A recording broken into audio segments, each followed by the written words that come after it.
हरे राम राम राम हरे हरे कृष्ण हरे राम राम राम हरे हरे हरे कृष्ण कृष्ण कृष्ण हरे हरे हरे राम राम राम हरे हरे हरे कृष्ण कृष्ण कृष्ण हरे हरे हरे राम राम राम हरे हरे हरे कृष्ण कृष्ण कृष्ण हरे. माझ्या पाठोपाठ म्हणायचं चतुश्लोकी भागवत. श्री भगवान वाच श्री भगवान वाच ज्ञानं परमगुह्यं मे ज्ञानं परमगुह्यं मे यद्विज्ञान समन्वितं यद्विज्ञान समन्वितं सरहस्यन्तदङ्गं च सरहस्यन्तदङ्गं च गृहाण गदितं मया गृहाण गदितं मया यावानहं यथा भावो यावानहं यथा भावो यद्रूपगुणकर्मकः गुणकर्मकः तथैव तत्त्वविज्ञानम् तथैव तत्त्वविज्ञानम् अस्तु ते मदनुग्रहात् अस्तु ते मदनुग्रहात् अहमेवासमेवाग्रे अहमेवासमेवाग्रे नान्यद्यत् सदसत्परम् नान्यद्यत् सदसत्परम् पश्चादहं यदेतच्च पश्चादहं यदेतच्च यो वशिष्येत सोऽस्म्यहम् यो वशिष्येत सोऽस्म्यहम् ऋतेऽर्थं यत् प्रतीयेत ऋतेऽर्थं यत् प्रतीयेत न प्रतीयेत चात्मनि न प्रतीयेत चात्मनि तद्विद्यादात्मनो मायाम् तद्विद्यादात्मनो मायाम् यथा भासो यथा तमः यथा भासो यथा तमः यथा महान्ति भूतानि यथा महान्ति भूतानि भूतेषु चावचेष्वनु भूतेषु चावचेष्वनु प्रविष्टान्यप्रविष्टानि प्रविष्टान्यप्रविष्टानि तथा तेषु न तेष्वहम् तथा तेषु न तेष्वहम् एतावदेव जिज्ञास्यम् एतावदेव जिज्ञास्यम् तत्त्वजिज्ञासुनात्मनः तत्त्वजिज्ञासुनात्मनः अन्वयव्यतिरेकाभ्याम् अन्वयव्यतिरेकाभ्याम् यत् स्यात् सर्वत्र सर्वदा यत् स्यात् सर्वत्र सर्वदा एतन्मतं समातिष्ठ तन्मतं समातिष्ठ परमेण समाधिना परमेण समाधिना भवान् कल्पविकल्पेषु भवान् कल्पविकल्पेषु न विमुह्यति कर्हिचित् न विमुह्यति कर्हिचित्. श्री गोपाल कृष्ण भगवान की जय. ओम नमो भगवते वासुदेवाय. ओम नमो भगवते वासुदेवाय. ओम नमो भगवते वासुदेवाय.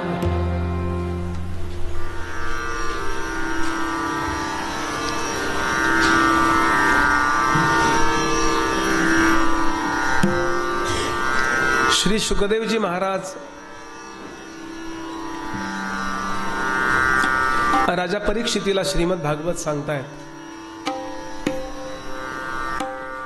गजेंद्र मोक्षाच्या कथेनंतर दुर्वासांच्या शापाची कथा येते आणि भगवती लक्ष्मी देवी वैकुंठातून निघून गेल्या त्या समुद्रामध्ये आहेत आणि सगळे देव श्रीहीन झाले. आणि यानंतर एक महान असं कार्य दैत्य आणि देव या सगळ्यांनी मिळून केलं. त्याचं नाव समुद्र मंथन. समुद्र मंथन ही कथा दैवी तर आहेच आहे, पण आपल्या जीवनात सुद्धा आपलं व्यक्तिमत्व कसं घडवावं हे सांगणारी ही कथा आहे. आजच्या काळात त्याचा काय उपयोग आहे याचा संदर्भ लावून पूज्य डोंगरेजी महाराज सांगत असत. आणि हे समुद्र मंथन झालं असलं पाहिजे अशी अनेक वैज्ञानिकांची अटकळ आहे. आजही कॅनडा आणि अमेरिका यांच्या सीमारेषेवरती जे लेक सुपिरियर नावाचं सरोवर म्हणजे समुद्रच आहे तो, इथे ते झालं असावं असं अनेकांचं मत आहे. कारण क्षीरसागर दुधासारखा फेसाळणारा सागर असं वर्णन आहे आणि तो सागर आहे. आणि थायलंडची राजधानी बँकॉक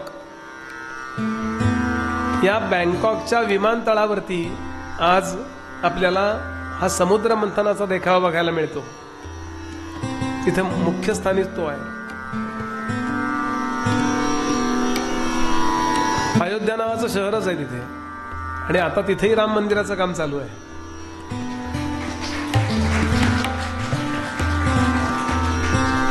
थायलंडच्या राजाचं नाव आपल्याला माहिती आहे का? राम हे नाव आहे त्याचं. आजच्या सुद्धा राम 14, राम 15 अशी ती नाव आहेत. म्हणून लक्षात घ्याल की एक गुलाबराव महाराजांचं पुस्तक कधीतरी जमलं तर वाचा, विश्वव्यापिनी भारतीय संस्कृती. असो, आता मुद्दा तो नाहीये. हे समुद्रमंथन कसं ठरलं तर भगवंताच्या सांगण्याप्रमाणे ठरलं. इंद्रानं बलीची भेट घेतली आणि सांगितलं आपण दोघे एकत्र होऊया. शेवटी युती व्हावीच लागेल, तरच काहीतरी निभावं लागेल आपला. त्यांनी सांगितलं पण ज्या वस्तू येतील त्या वाटून कशा घ्यायच्या? भृगूने विचारलं. ते म्हणले तुम्ही म्हणाल तसं. मग चालेल म्हणाले. आणि मेरू नावाचा पर्वत रवी म्हणून नाही का, दही घुसळण्याकरता रवी लागते आणि हात लागतात, किंवा पूर्वी दोरी लागायची. तर दोरीचं काम कोणाला? तर 5 फण्यांचा एक महासर्प आहे, त्याचं नाव आहे वासुकी. अनंतम वासुकीम शेषम पद्मनाभंच कंबलम शंखपालन धार्तराष्ट्रं तक्षकं कालियन तथा. आणि वेदांनी अजून कर्कोटक नावाचा 10वा नाग सांगितला. यातला सगळ्यात लांब जर कोण असेल, सगळ्यात विषारी तक्षक आहे आणि सगळ्यात लांब आहे तो वासुकी आहे. सगळ्यात जास्त फण्या आहेत तो शेष आहे. प्रत्येकाचं काही वैशिष्ट्य. सगळ्यात छोटा पण अत्यंत विषारी तो शंखपाल. एवढेच असतात ते. त्याला गाणं खूप आवडतं. त्यातल्या वासुकीला हे काम देण्यात आलं. आणि बराच उपमुद्दे आहेत, मी सगळे बाजूला ठेवतो आणि एकदम अमृत मंथनाला, समुद्र मंथनाला सुरुवात करूया. सुरुवात झाली. अमृत आलं का वरती? तर नाही. अनेक नुसतं पाणी घुसळलं गेलं नाही, त्यात अनेक प्रकारच्या वनस्पती टाकल्या गेलेल्या आहेत. असं नुसतं पाणी घुसळून काही येत नसतं. आणि ज्या वेळेला घुसळायला सुरुवात झाली त्यावेळेला त्याला काहीतरी खाली बेस पाहिजे. नुसतं बॉल बेरिंग थिअरी. पण प्रभूने एक खास अवतार घेतलाय हा पर्वत उचलून धरण्याकरता. श्री कूर्म भगवान की जय. कच्छप अवतार घेतला, मोठ्याच्या मोठं कासव, आणि पाठीवरती घुटुर घुटुर घुटुर घुटुर घुटुर घुटुर घुटुर घुटुर. अमृत आलं का? नाही. सगळ्यात पहिल्या दिवशी विष आलं. आता आपलं जीवन जोडा त्याला. कुठल्याही कार्याला सुरुवात करताना सुरुवातीला अमृत येतं का? अमृत 3 तारखेला.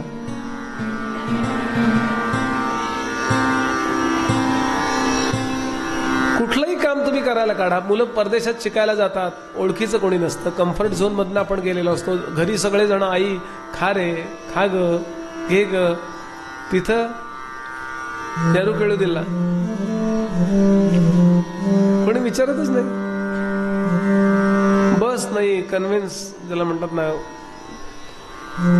कन्व्हिनियंट काही खूप बस बदलून द्यायला लागतं. लोकल ओळखीचं कोणी नाही, खाण्यापिण्याचे हाल सगळं. 4 वर्ष तुम्ही ते काय एमटेकला काय जे गेला असाल ना शिकायला, ते 4 वर्षानंतर अमृत ती पदवी मिळते. पण सुरुवातीला विष घ्यावं लागतं. विषच येतं, कटू अनुभव येतात, रडायला लागतं. पण तरी हे ऐकून जा, म्हणजे परिणाम असा होईल की मी यशस्वी झाल्याशिवाय परत जाणार नाही हे पहिल्या दिवशी ठरेल. या सगळ्या कथा पर्सनॅलिटी डेव्हलपमेंटच्या कथा आहेत, लक्षात घ्या. त्याची दैवी पण काही योजना आहेच आहे, दैवी कृपा आहेच आहे, पण त्याही पेक्षा आपल्याला आतून तयार करणाऱ्या कथा आहेत. प्रत्येक कथेत काही ना काही मर्म आहे. उत्तानपादाची कथा तयार आहे ना, त्यामध्ये काही मर्म आहे. उत्तानपाद याची बायको एक सुनीती, सुरुची अशा 2 पत्नी आपल्या प्रत्येकाला आहेत. म्हणजे स्त्रीला सुद्धा अशा 2 वृत्ती आहेत, एक सुनीती, एक सुरुची. सुरुची सांगते हाण, सुनीती सांगते नाही, वजन वाढतंय. आणि जो सुनीतीचं न ऐकता सुरुचीच्या नादाला लागतो त्याचे उत्तानपाद होतात. तांगड्यावरून टाळकं खाली, उत्तानपाद. प्रत्येक गोष्टीचा आपल्या जीवनाशी काही ती नावं सुद्धा तशी आहेत. एक आटपाट न करतो. कुठला आउटपाट? इदू नगर इदेल हे ते नगर आउटपाट 3.5 हात असो. आणि असं संपूर्ण समुद्रावरती विष काळकुट्ट डांबरासारखं गोळा झालं. देव मरायला लागले, दैत्य मरायला लागले. बापरे, आता काय करणार? सगळ्या देवांनी प्रार्थना केली. देवाधिदेवा, महादेवा, हे सिद्धेश्वरा, भगवान विस्तीर्ण रूपात प्रगट झाले. कैलास राणा शिवचंद्र मोळी, आता तुझं पिणं शंभो. भगवान म्हणले, काय आज्ञा आहे विष्णू? ते म्हणले, या विषाची व्यवस्था करा काही. म्हणले, काय करू? प्या.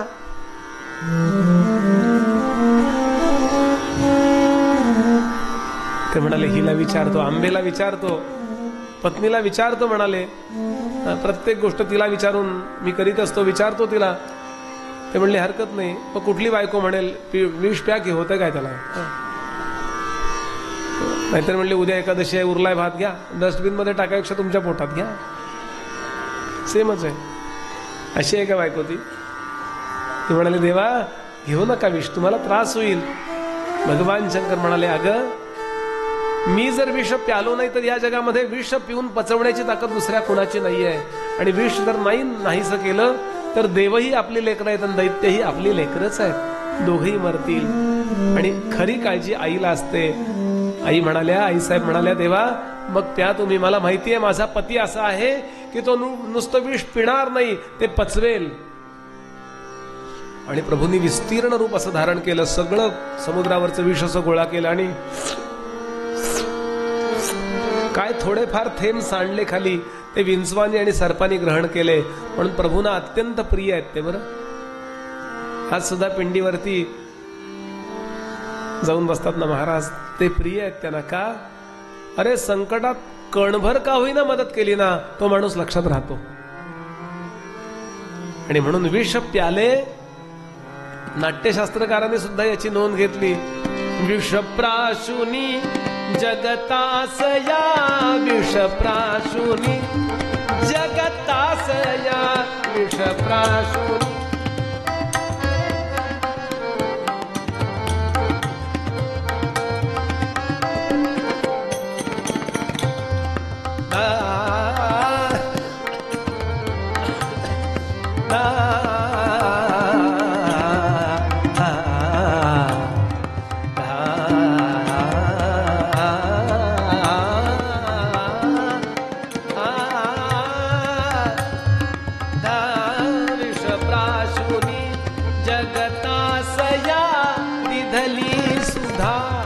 सुधा म्हणजे अमृत.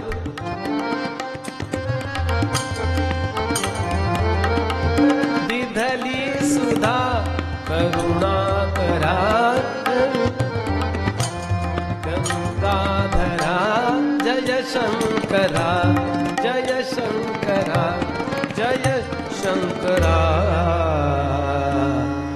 शंकरा. म्हणून सगळे नुसते देव ठरले.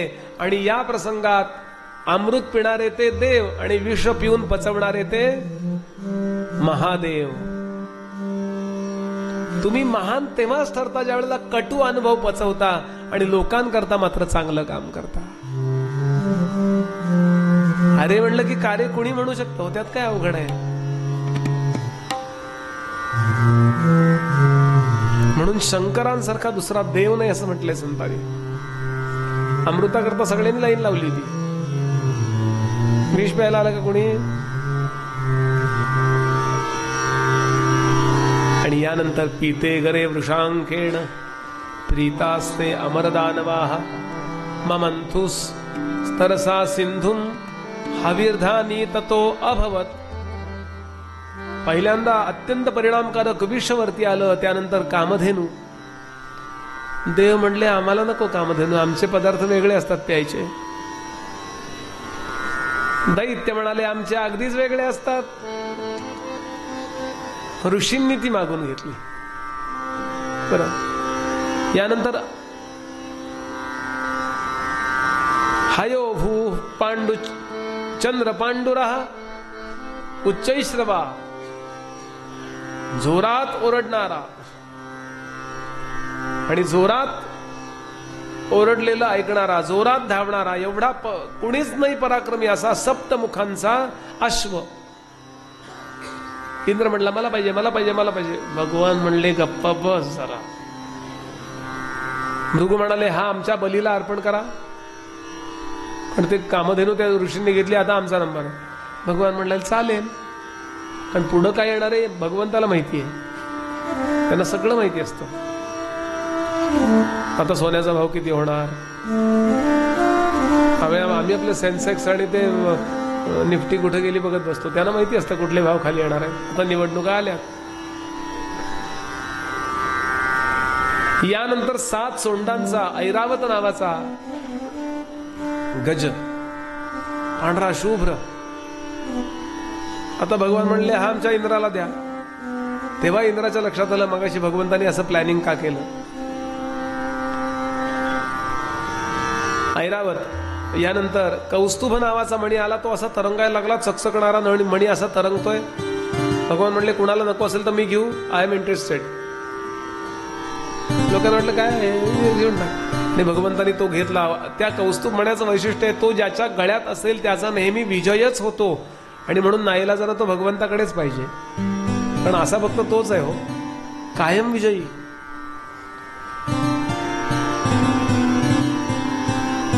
कस्तुरी तिलकम ललाट पटले वक्षस्थले कौस्तुभम. वस्तूंचे म्हणून काही गुणधर्म सांगितलेत. त्यानंतर पारिजातक नावाचा वृक्ष आला, ज्याला कल्पवृक्ष म्हटलंय. इंद्राने त्याचं प्लांटेशन स्वर्गात केलं नाही का. भगवान गोपालकृष्णांनी एक फांदी आणली वरनं. सत्यभामा म्हणली मा तुमचा माझ्यावर प्रेम नाही. हे बघ म्हणले कुणा करता काय आणलेलं नाही, ही तुझ्या करता आणली. बघ तुझ्या इथं दारात लावतो. ठीक आहे, दारात लावली सत्यभामेच्या, आणि फुलं पडायची रुक्मिणीकडं. फार छत्र्या आहे फार. आणि त्याची पिल्लावळ आपल्याकडे आहे बरं का, त्या पारिजातकाचे. म्हणून पारिजातक हा कल्पवृक्ष, त्याला स्पर्श करावा. पारिजातकाची फुलं देवतांना फार आवडतात, कारण स्वर्गात त्या वासाची गंधाची त्यांना सवय आहे.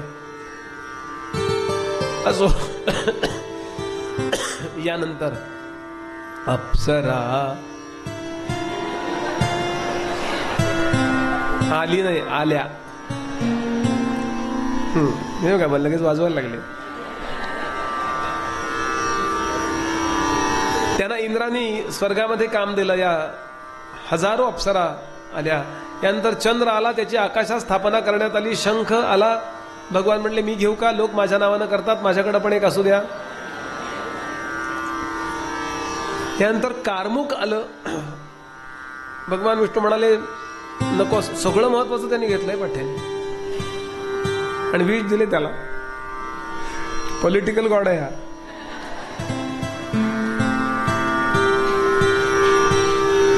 आणि यानंतर सगळे एकच प्रार्थना करायला लागले, आई जगदंबे, या जगात सगळेजण धावतायत तुझ्या करता, ये ग. नुसती नाही, सगळ्यांना भाग्य देणारी ये. आई ये बा, बेगन बा, बेगे बेगे बा. बारंबार बारंबार बारंबार सौभाग्यदा लक्ष्मी बारंबा. नम्मम्मानी सौभाग्यदा लक्ष्मी बारंबा. नम्मम्मानी सौभाग्यदा.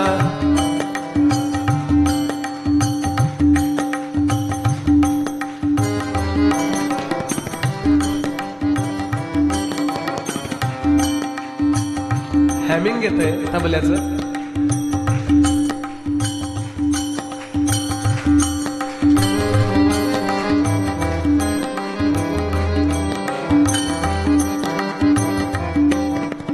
ಹೆಜ್ಜೆಯ ಮೇಲೆ ಹೆಜ್ಜೆಯ ನಿಕ್ಕುತ್ತ ಗೆಜ್ಜೆಯ ಕಲಗಳ ಧ್ವನಿಯ ತೋರು ಸಜ್ಜನ ಸಾಧು ಪೂಜೆಯ ವೇಳೆಗೆ ಮಜ್ಜಿಯೊಳಗಿನ ಬೆಣ್ಣೆಯಂತೆ ಸೌಭಾಗ್ಯದ ಲಕ್ಷ್ಮೀ ಬಾರಮ್ಮ ನಮ್ಮಮ್ಮ ನೀ ಸೌಭಾಗ್ಯದ ಲಕ್ಷ್ಮೀ ಬಾರಮ್ಮ ನಮ್ಮಮ್ಮ ನೀ ಸೌಭಾಗ್ಯದ ಲಕ್ಷ್ಮೀ ಬಾರಮ್ಮ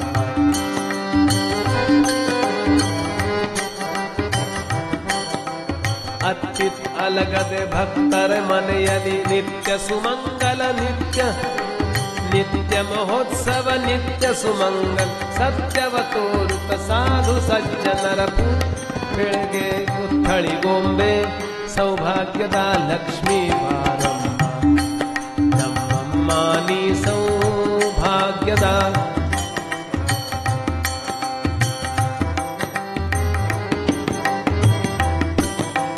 ಕನಕ ವೃಷ್ಟಿಯ ಕರೆಯುತ್ತ ಬಾರೆ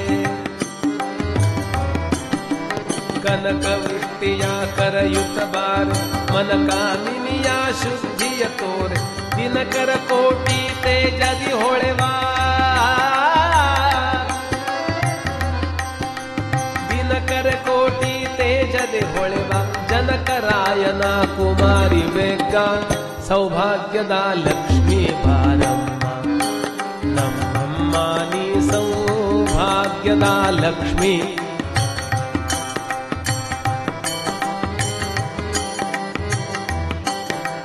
ಸಂಖ್ಯೆ ಇಲ್ಲದ ಭಾಗ್ಯವ ಕೊಟ್ಟು ಸಂಖ್ಯೆ ಇಲ್ಲದ ಭಾಗ್ಯವ ಕೊಟ್ಟು ಕಂಕನ ಕೈಯ ತಿರುಗುತ್ತ ಬಾರಿ ಕುಂಕುಮಾಂಕಿತೆ ಪಂಕಜ ಲೋಚನ ವೆಂಕಟರಮಣನ ಬಿಂಕದ ರಾಣಿ ಭಾಗ್ಯದ ಲಕ್ಷ್ಮೀ ಬಾರಮ್ಮ ಮಾನಿ ಸೌಭಾಗ್ಯದ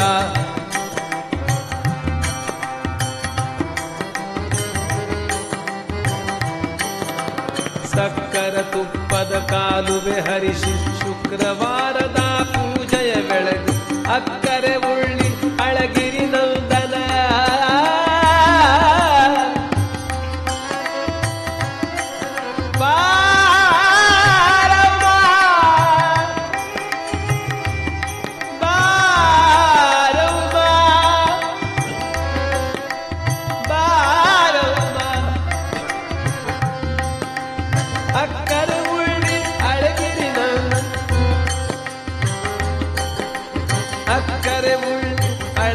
ರಂಗನ ಚೊಕ್ಕ ಪುರಂದನ ವಿಠಲನ ರಾಣಿ ಸೌಭಾಗ್ಯದ ಲಕ್ಷ್ಮೀ ಬಾರಮ್ಮ ನಮ್ಮಮ್ಮ ನೀ ಸೌಭಾಗ್ಯದ ಲಕ್ಷ್ಮೀ ಬಾರಮ್ಮ ಬಾರಮ್ಮ ಬಾರಮ್ಮ ಬಾರಮ್ಮ ಬಾರಮ್ಮ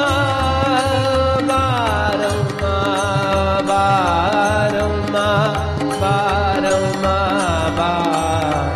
ಬಾರಮ್ಮ ಬಾರಮ್ಮ ಸೌಭಾಗ್ಯದ ಲಕ್ಷ್ಮೀ ಬಾರಮ್ಮ ನಮ್ಮಮ್ಮ ನೀ ಸೌಭಾಗ್ಯದ ಲಕ್ಷ್ಮೀ ಸೌಭಾಗ್ಯದ ಲಕ್ಷ್ಮೀ ಸೌಭಾಗ್ಯದ ಲಕ್ಷ್ಮೀ ಬಾರಮ್ಮ ಭಗವತಿ ಶ್ರೀ ಮಹಾಲಕ್ಷ್ಮಿ ಮಾತಾ ಕೀ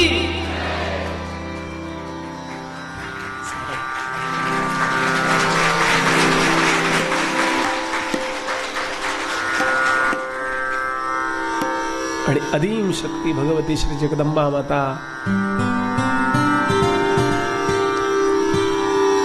ह्रीम मायाबीज प्रकट झाल्या सगळेजण मला पाहिजे मला पाहिजे मला पाहिजे तेव्हापासून आजपर्यंत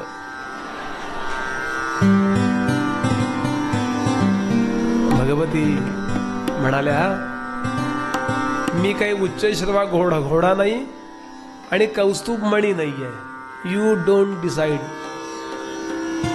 हु आर यू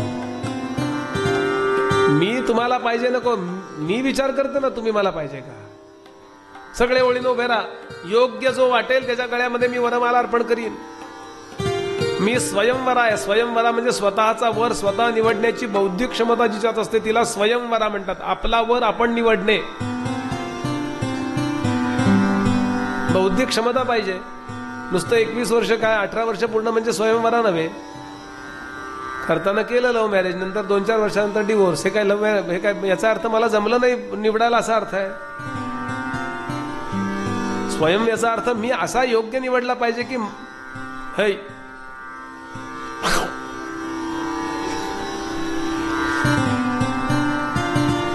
मला याच्या बरोबर मी आनंदी राहीन आयुष्यभर, हे मला योग्य वयात कळलं तर मी स्वयंवरा. तर मला काय माहिती तू असा असेल, हे तू वावळट आहेस. एका घरी मी उतरलो होतो, ती बायको सारखी आपल्या नवऱ्याला म्हणे तुमचा नेहमी चॉईस चुकतो, माझा बरोबर असतो, माझा बरोबर असतो. 4-5 दिवस जेवल्यावर मला तळमळ वाटायला लागली त्यांच्याबद्दल. म्हणलं ताई तुम्हाला मी एक गोष्ट सांगितली चालेल का? बुवा म्हणून सांगतोय. काय? पुन्हा पुन्हा असं म्हणू नका, यात तुमचाच अपमान आहे.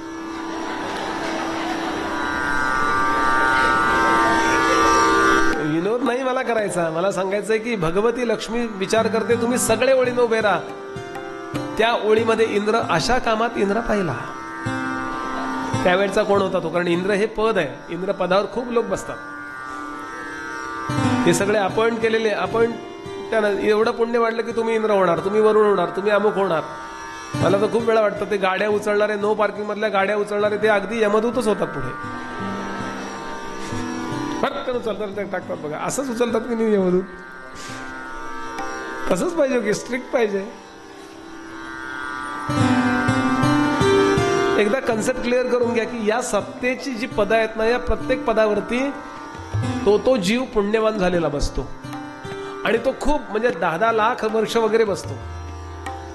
तो इंद्र म्हटला मी पाहिला. इंद्राला नाकारलं. इंद्राचं नाव आहे सुवर्णकेशी, त्याच्या अंगावरचे केस सोन्याचे आहेत. त्याचा रथ कधी जमिनीला टेकत नाही. ते कुठल्याही गावातनं गेला खड्ड्यातनं तरी लक्ष्मीने काय हरकत होती त्याचा वर त्याच्याबरोबर लग्न करायला. पण इंद्राला नाकारलं. इथे कारण दिलंय शुकदेवांनी. लक्ष्मी पहिल्यांदा दोष पाहते. नीट ऐका बरं. हे जीवन म्हणजे समुद्र मंथन आहे, अमृत मंथन आहे. लक्ष्मी पहिल्यांदा दोष पाहते, लक्षात घ्या. आणि मग वरमाला अर्पण करते, मग ती आपल्याला वरते, मग ती आपल्यावर कृपा करते. इंद्रामध्ये दोष काय पाहिला? व्यभिचारी आहे इंद्र. एकदा भोग मिळायला लागले की अजून भोग भोगावेत असं वाटायला लागतं. म्हणून इंद्रपद हे धोक्याचं याकरता सांगितलंय. पुण्यवान पण होऊन गेले, महालक्ष्मीचं स्तवन करणारे पण होऊन गेले इंद्र. अनेक इंद्र साक्षात्कारी पण होऊन गेलेत इंद्र. बृहस्पतींचे शिष्य आहेत, त्यांनी साक्षात हे उपनिषदामध्ये इंद्राचे उल्लेख येतात अनेकदा. पण इंद्राला नाकारलं कारण व्यभिचार. इंद्र अंगी लागला कलंक, ऋषी पत्नीसी झाला रत. अहिल्या. म्हणून ज्याला जीवनामध्ये यशलक्ष्मीनं वरमाला घालावी असं वाटतं, त्याचं चारित्र्य अत्यंत धवल स्वच्छ पाहिजे. लक्ष्मीदेवीने आम्हाला शिकवलं. यानंतर उभा होता बली. बली वैयक्तिक पातळीवर अत्यंत सज्जन आहे. भले दैत्यराज आहे पण अतिशय सज्जन, साधा आहे. पण बाकीचं त्याचं मंत्रिमंडळ आहे ना, स्पेक्ट्रम घोटाळा, कोळसा घोटाळा, अमका घोटाळा, घोटाळेच घोटाळे. कुठला घोटाळा जाय याबद्दल सुद्धा घोटाळा. म्हणून बलीला तिनं नाकारलं पती म्हणून, पण भाऊ म्हणून स्वीकारलं. पण पती म्हणून स्वीकारलं की सगळं कुटुंब स्वीकारलं पाहिजे. भाऊ एकटा राखी बांधली, विषय मिटला. बली प्रतिपदा. यानंतर कोण उभं होतं? चंद्र. चंद्र दिसायला सुंदर आहे, सगळ्या अर्थाने. एकदाच केव्हा तरी चुकलाय. गुरुपत्नीला पळवून घेऊन गेला होता, एकदा चुकलाय. पण तो प्रसंग नंतर आहे. पण या चंद्राला सुद्धा लक्ष्मीने नाकारलं. कारण 15 दिवस हॉस्पिटलमध्ये ऍडमिट असते हो. पौर्णिमा ते अमावस्या हळूहळू. म्हणून ज्याला जीवनामध्ये यशलक्ष्मी मिळवायची त्याचं आरोग्य उत्तम पाहिजे. बघा ना, आता ही सर्दी झाली, अमकं झालं, परफॉर्मन्स नीट देता येत नाही. समर्थ म्हणाले देही आरोग्य नांदते बाय हुक और क्रुक. तुम्ही औषध घ्या, व्यायाम करा, अमुक करा, तमुक करा, पण फिट अँड फाईन पाहिजे. जे काही 70, 80, 90, 100 वर्ष जगणार ते आपण आपल्या शरीराचं आरोग्याचा आतून उपभोग घेऊ शकलो पाहिजे. आपल्या आतमध्ये, या देहाच्या आत आपण आहोत ना, देह फिट आहे. तर काही काही लोक कायम आजारी असतात बघा. बसता येत नाही, उठता येत नाही, ऐकू येत नाही, अमुक नाही तमुक नाही, गुडघे दुखतात. एक माणूस इतका मला, बुवा माझा गुडघा फार दुखतो, गुडघा फार दुखतो. म्हटलं फार विचार करू नको.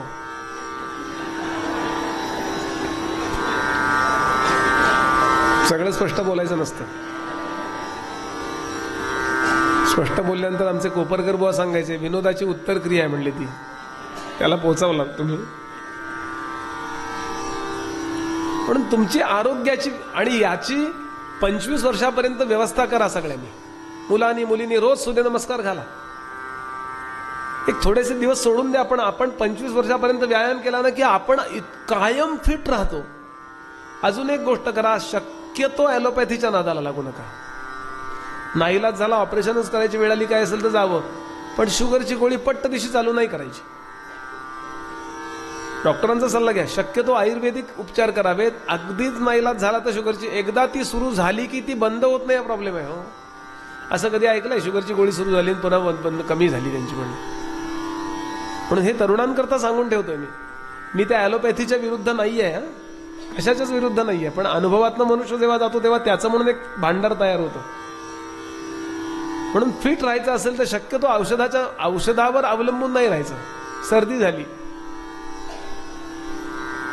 सर्दी करता माझ्या मित्राने एक छान मेसेजेस पाठवला होता. सर्दीला औषध घेतलं तर ती सर्दी 8 दिवसात बरी होते आणि औषध नाही घेतलं तर ती 7 दिवसात बरी होते.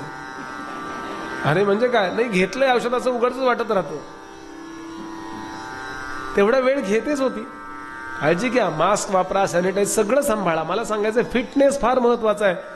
यानंतर उभे होते दुर्वास मुनी. त्यांनी विचार केला अशी बायको मिळत असेल तर ब्रह्मचर्य कॅन्सल. हे मोठे मोठे लोक याकरताच लग्न करत नाहीत. हो, लक्ष्मी याचा अर्थ सगळी परिपूर्णता. आता हे आहे तर ते नाही, ते आहे तर इतकी शिकलेली म्हणले पण कुकर लावता येत नाही. एका बहिणी तर 3 प्रकारचा भात मला एकाच कुकरात करून दाखवला होता. सगळ्यात तळाशी रामरक्षा, मध्ये गोपीचंदन, वरती अक्षता.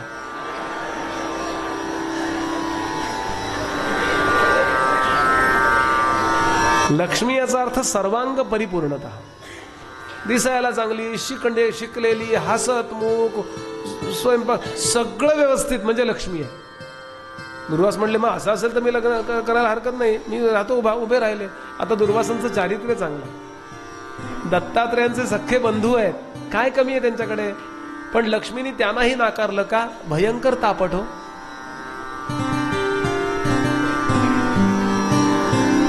आमचे डॉक्टर हेडगेवार नेहमी सांगायचे, ते म्हणायचे संघ कार्य वाढवायचं असेल तर मुखामध्ये खडीसाखर आणि डोक्यावर बर्फ.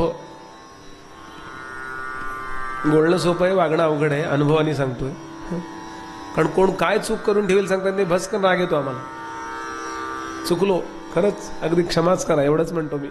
पण ज्याला माणसं जोडायची त्याच्या समर्थ म्हणाले, वचने बोलावी करुणेची, नाना परिस्तुतीची, अंतरे निवती सकळांची ऐसे बधावे. लोक जर आपल्याला मिळवून घ्यायचे असतील तर ते तुम्हाला क्षणाक्षणाला कॅरेक्टर सर्टिफिकेट विचारत बसत नसतात. तुमचं बिहेव कसं आहे, तुम्ही कितीही महान असा पण तुम्ही छान समजावून घेतलं पाहिजे. जगामध्ये जगमित्र जिव्हेपाशी आहे सूत्र. दुर्वासानं नाकारलं. यानंतर शंकर उभे होते स्वतः. कोणीतरी सांगितलं राहा लाईनीत उभे, राहिले उभे. असं देवच नाही. हो, उभे राहिले. आता लग्नाला आपण उभे राहिलो, जरा 2 कपडे नेसावेत की नाही? हे वैराग्याचे जे लोक आहे. मध्यंतरी मी ते राशीचक्र बघायला गेलो होतो. आमच्या वाडीचे शरद उपाध्याय म्हणून आहेत त्यांचं. त्यांनी राशी परत्वे सांगितलं. ते म्हणले मिथुन किंवा वृषभ राशीचे लोक सकाळी जर दूध आणायला निघाले असतील कोपऱ्यावर, टपरीवरनं दुधाची पिशवी, तर म्हणले लग्नाला चालले तसं वाटतं. इतके आता पहाटे 5ला आणि 6ला लिपस्टिकची काय गरज आहे का? त्यांना सजायची म्हणाले. वृषभ किंवा मिथुन काही काही राशी अशा आहेत त्यांना सजायची सवय असते. चालले दूध आणायला पण इतके सजून जातील. ह्याच्या विरुद्ध म्हणले कुंभ राशीचे लोक लग्नाला चालले असेल तर बरमुड्यावर दूध आणायला चालले तसं वाटतं. म्हणले जरा नीट 2 कपडे घाला. ते म्हणले आपलं थोडीच लग्न आहे, आपल्याकडे कोण बघणार? आपण अक्षता टाकायच्या, जेवायचं नाही यायचं परत. तसं शंकरांचं आहे. वैराग्य नावाची जी काही गोष्ट आहे ना ती शंकरांकडे. आणि असे गंगावत गजगंडवत गगनवत गांगेयवत गेयवत जंबूवत जलबिंदुवत जलजवत जंबालवत जालवत उभे राहिले. लक्ष्मीने पाहिले ह्यांच्याशी लग्न केलं तर आपलं कसं काय व्हायचं. तुम्हाला समाजामध्ये जर काही कार्य करायचं असेल तर तुमचे कपडे नीट असले पाहिजेत. तुमचं वैराग्य तुमच्या घरी. म्हणून समर्थ रामदास स्वामींचा आपण लंगोटीचा जो फोटो पाहतो ना तो एकांतातला फोटो आहे. राम सोहळा नावाचा ग्रंथ लिहिलाय आत्माराम स्वामी महाराजांनी समर्थांच्या शिष्यांनी. त्यांनी लिहिलंय की मी जेव्हा समर्थांना पहिल्यांदा पाहिलं कीर्तनात तेव्हा एखादा राजा असावा असे समर्थ दिसत होते. डोक्यावरती असा छान माथा, हुरमुजी पटकळी पटका बसे म्हणाले, आणि मोत्याचा तुरा, खऱ्या मोत्याचा तुरा होता. गळ्यापासून पायापर्यंत भरजरी कफनी होती. 8 बोटामध्ये अंगठ्या होत्या. उजव्या हातामध्ये सोन्याचं कड होतं. आणि समर्थ वेदांत सांगत होते. समर्थ म्हणाले वैराग्य पाहिजे ते आतून पाहिजे. आणि हेच समर्थ एकांतात गेले की शुका सारिखे पूर्ण वैराग्य ज्याचे. राजाचा गुरु आहे तो. समाजात जर फार तुम्ही सजा असा अर्थ नाही, पण तुमचे कपडे नेटके, हेअरस्टाईल तुम्हाला शोभणारी असं तुम्ही उतरलं पाहिजे. कारण फर्स्ट इम्प्रेशन जे असतं ना ते तुमच्या वपूचं कपड्यांचं असतं. आहे की नाही पर्सनॅलिटी डेव्हलपमेंटचा ग्रंथ. पण लक्ष्मीनं त्यांचा अव्हेर नाही केला. नीट ऐका, भगवान शंकरांना पती म्हणून नाकारलं पण अव्हेर नाही केला. तिनं तो हार जो होता पतीच्या गळ्यात घालायचा तो त्यांच्या पायाजवळ ठेवला, चरणावर मस्तक ठेवलं आणि सांगितलं देवा तुमच्या कृपेशिवाय या जगामध्ये कुणालाही चांगला पती वा चांगली पत्नी मिळालेली नाहीये. तुमची कृपा असू दे मला चांगला पती मिळावा. हे इतके भोळे तिला आशीर्वाद दिला, तुला योग्य असा पती मिळो.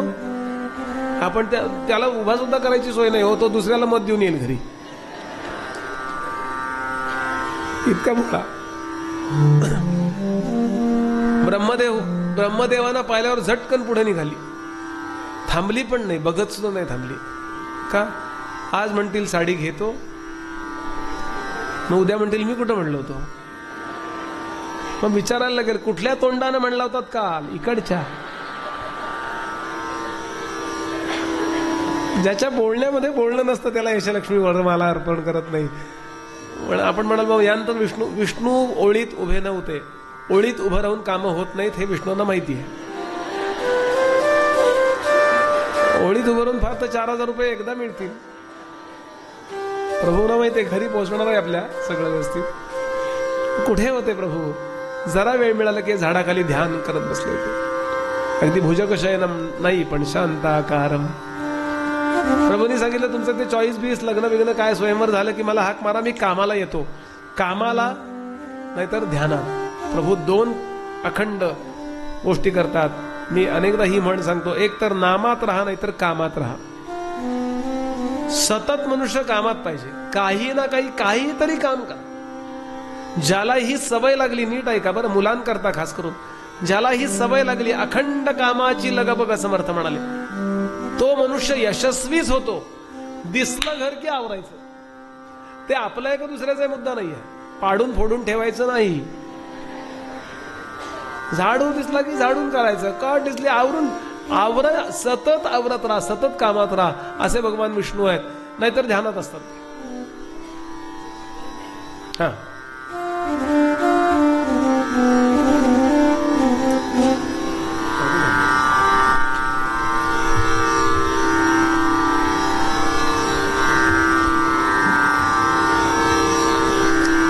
आणि यशलक्ष्मी कुणाला हार घालते?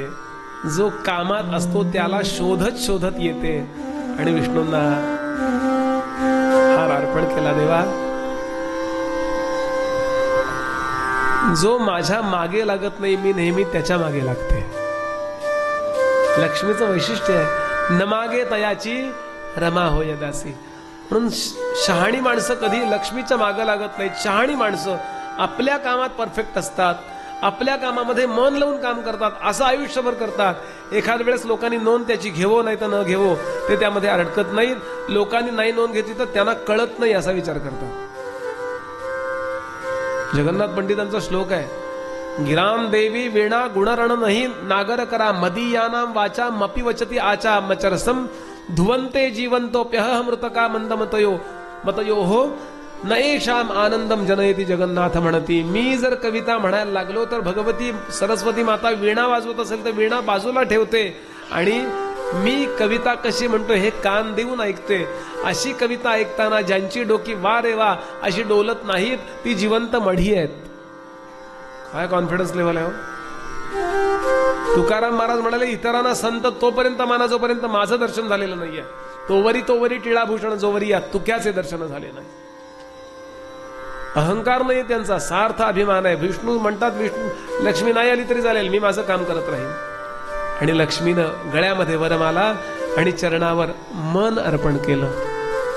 आणि आज सुद्धा लक्ष्मी आपण कुठे पाहतो? भगवान विष्णूंचं चित्र आठवा. शांताकारम भुजग शयनम पद्मनाभम सुरेशम तो ब्रह्मदेव, विश्वाधारम त्या शेषाच्या डोक्यावर पृथ्वी, विश्वाधारम गगन सदृशम मेघवर्णम शुभांगम लक्ष्मीकांतम. अजून सुद्धा कुठे आहे लक्ष्मी? लाखो वर्ष झाली त्या प्रसंगाला, तरी सुद्धा लक्ष्मी कुठे आहे? अजून डीपी बदललाय का भगवंतानी? ज्यांना कामं नसतात ते सारखी डीपी बदलत असतात. रोज डीपी वेगळा आहे. बरं कायम कुठूनही फोटो काढा, तोंड वाकडच. काम नसणाऱ्या लोकांचं आहे यार. म्हणजे कुणी बदलत असेल हौसेनंतर ते बदलू नका असं नाही मला म्हणायचं, पण विष्णूंचा अजून सुद्धा लक्ष्मी चरणाजवळ आहे. समर्थ म्हणाले, तया नारायणाला मनी अखंड आठवावे ध्यानी मग ती लक्ष्मी तयापासून जाईल कोठे. कितीही श्रीमंत व्हा पण लक्ष्मीला डोक्यावर घेऊ नका. तो विष्णू आहे बरं का. श्रीमंती जरूर असली पाहिजे पण ती श्रीमंती डोक्यात जाता कामा नये, अहंकार होता कामा नये, हे सांगतात विष्णू आपल्याला. आणि यानंतर अतिशय सुंदर पद्धतीनं श्री धन्वंतरी भगवान की पुन्हा सुरुवात झाली त्या समुद्र मंथनाला. आणि विष्णूचा पुढचा अवतार धन्वंतरी. शंख चक्र गदा पद्म नाही, हातामध्ये जळू आहे बर का. धन्वंतरीच्या एका हातामध्ये जळू आहे. ती विषारी सगळं वृक्ष, विषारी सगळ्याच्या सगळं आपल्या शरीरातलं काढून घेते असे प्रभू आहेत. आणि लोकांनी नमस्कार करायला सुरुवात केली. प्रभूंनी असा तो अमृताचा कुंभ बाजूला ठेवला आणि आशीर्वाद देईपर्यंत एका दैत्यानं पळवला होतो कुंभ अमृताचा. दुसरा दैत्य आला, त्यांनी त्याच्या तंगडीत तंगडी घातली, त्याला पालथा पाडला. तो कमंडलू घेऊन ते पुढे पळाला तो अमृताचा कुंभ घेऊन. तिसरा राक्षस आला, त्यांनी त्याच्या पायात पाय घातला, त्याला आडवा पाडला. एकाच पक्षात आहे तरी जमत नाही, त्यांना दैत्य असं म्हणतात. आणि ते दैत्य अमृत घेऊन पळून गेले. भगवंतांनी विचार केला आता परत एक खास अवतार घेण्याची वेळ आली आहे. आणि म्हणून प्रभूने अत्यंत सुंदर असं रूप घेतलं. नाट्यकार वर्णन करतात, अशी नटे ही चारुता, अशी नटे ही चारुता, अशी नटे ही, अशी नटे ही, अशी नटे ही चारुता.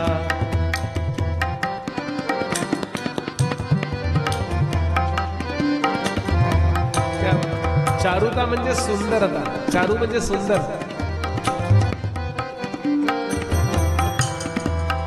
अशी नटे ही चारुता, चारुता, चारुता हो चारुता,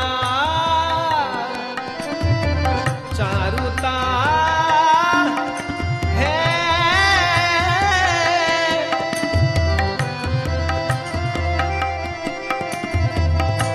चारुता, चारुता, अशी नटे ही चारुता. भगवती श्री मोहिनी माता की. अनेकांचं कुलदैवत आहे मोहिनी राज. इतकी सुंदर हो. अहो जगामध्ये इतकं सौंदर्य भरलंय, मुलांच्या मध्ये, मुलींच्या मध्ये, फुलांच्या मध्ये, झाडांच्या मध्ये, नद्यांच्या मध्ये.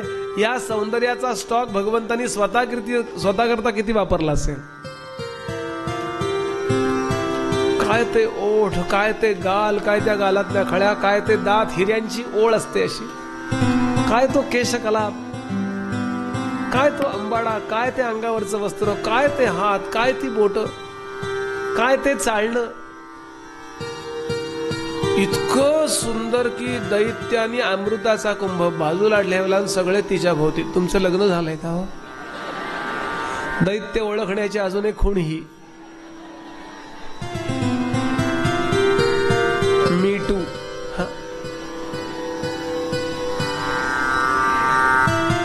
आणि ती इतकी छान लाजली. पूर्वी लाजण्याचा एक प्रकार असायचा, वन्स अपॉन अ टाइम.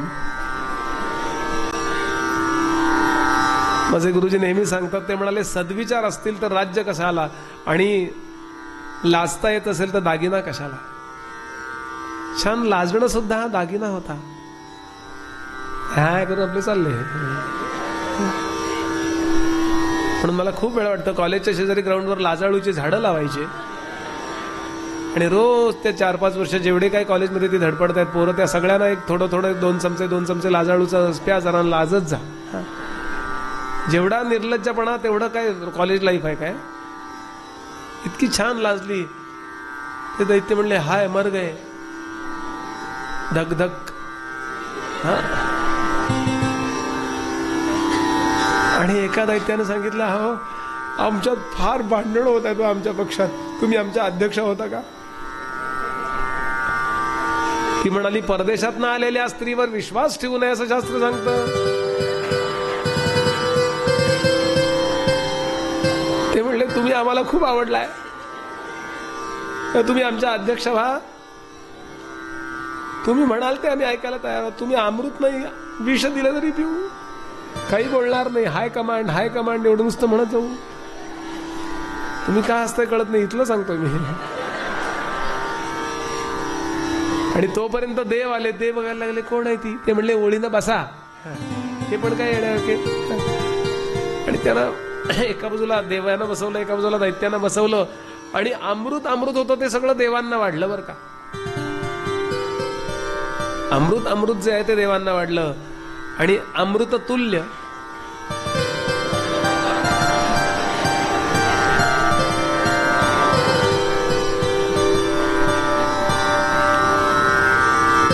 अर्थ कळला का आपल्याला. मी विनोदानं जरी बोललो तरी मुद्दा लक्षात ठेवायचा. कंटाळा येऊ नये म्हणून विनोद असतो. अत्यंत गंभीर मुद्दा पु ल देशपांडे सांगायचे. विनोदानी सांगितला ना की त्याचं गांभीर्य 100 पटीनं वाढतं. अमृत मंथनामध्ये कष्ट सगळ्यांचे समान आहेत लक्षात घ्याल. पण अमृत फक्त देवांना प्राप्त झालं, दैत्यांना नाही प्राप्त झालं. का.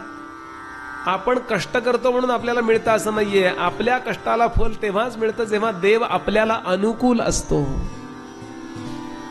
म्हणून देवांना अनुकूल आहेत भगवंत, म्हणून त्यांना अमृत प्राप्त झालं. दैत्यांना ते सध्या अनुकूल नाहीत, नंतर त्यांनाही अनुकूल होतील.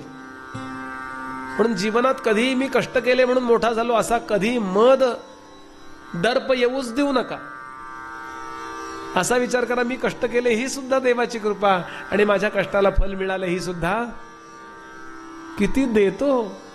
मला तर 1000 वेळा वाटतं देव इतकं देतो, माझ्या लायकीपेक्षा खूप पटीने देतो.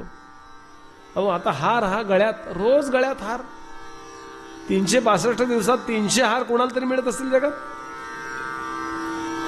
कुठल्याही मंत्र्याला 300 हार मिळतील. सामान्याचा विषय सोडून द्या, सामान्याला 2दाच मिळतात. आणि लग्न नाही झालं तर एकदाच. रोज हार घालायची लायकी आहे आमची. रोज पक्वान्न, आज बासुंदी, उद्या सफरचंद, हे गुलाबजाम, परवा बेसनाचे लाडू, रोज रोज पक्वान्न. कुठे आहो 90 वर्षाची, 80 वर्षाची माणसं नमस्कार. काय माझी योग्यता आहे. पण देवाची कृपा. बरं, भगवंताची सद्गुरूंची कृपा जर नसेल तर आपल्या कष्टाला सुद्धा यश येत नाही. म्हणून पूज्य डोंगरेजी महाराज म्हणायचे, जीवनात कष्ट करा पण त्या कष्टाचा कधी अहंकार होऊ देऊ नका.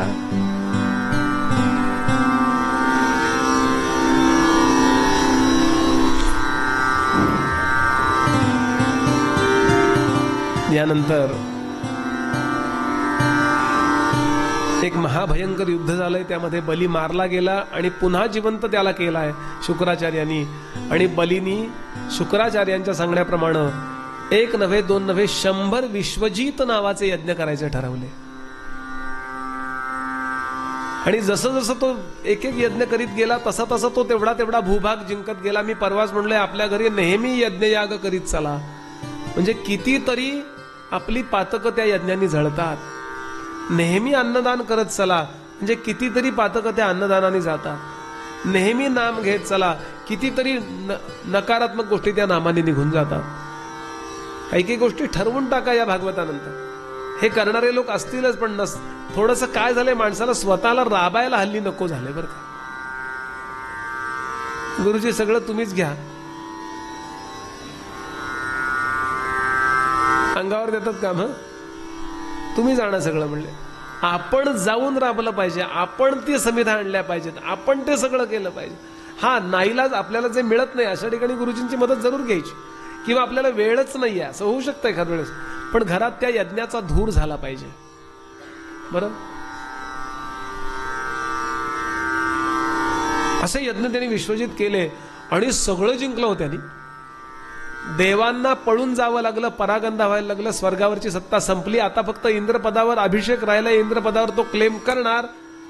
हे इंद्रादी देव सगळे गेले क्षीरसागर. शांताकारम भुजगशयनम. भगवान म्हणले, get out from my site, चालते बा माझ्या समोरनं. आता मी आय एम विथ बली, मी बली बरोबर आहे आता.